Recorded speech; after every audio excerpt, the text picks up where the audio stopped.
Welcome to Amazing World Channel. DW. You were born the year the Republic of Transnistria was proclaimed. When did you first realize that you were a Transnistrian, and not a Moldovan? Anton Polyakov. My mother was born in Siberia and my father in Ukraine, and I was born in the region called Pridnestrovie, or Transnistria as it is known. I spent my whole life here, so I can hardly consider myself a Moldovan. Calling myself a Transnistrian is simply the closest to the reality of my life.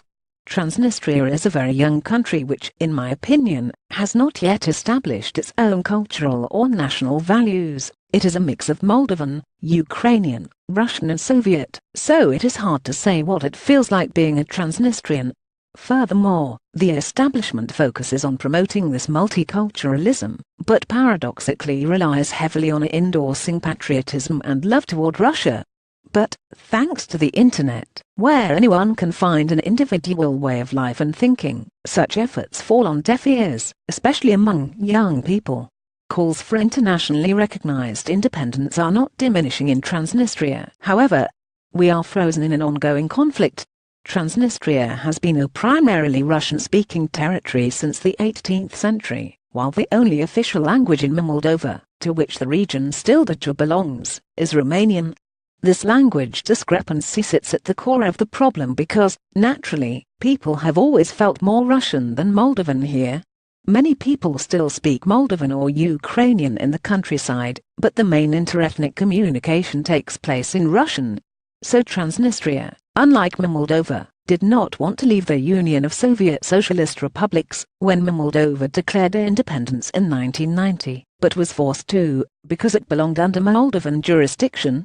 Then, when the Soviet Union collapsed in 1991, Transnistria sought its sovereignty and even started an open conflict with Moldova in 1992.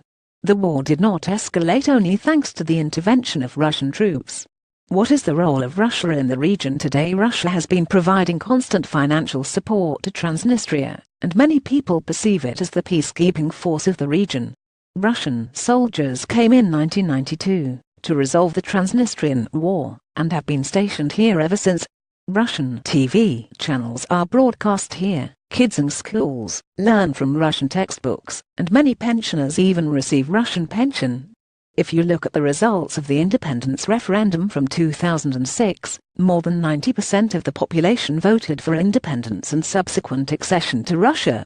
Why do you think Transnistria has not been able to get sovereignty? Transnistria is not perceived as a self-sufficient state. We are still largely dependent on support from Russia, which is the main reason why society does not have a chance to develop, and why the region is still not an independent political player.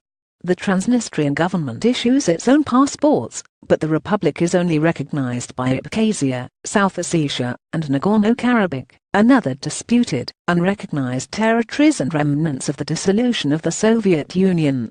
Is it possible to travel out of the country? I went to Abkhazia recently, and that was a unique case, when I could use my Transnistrian passport. But to go there, I needed to enter Russia first, which is impossible with a Transnistrian passport, of course.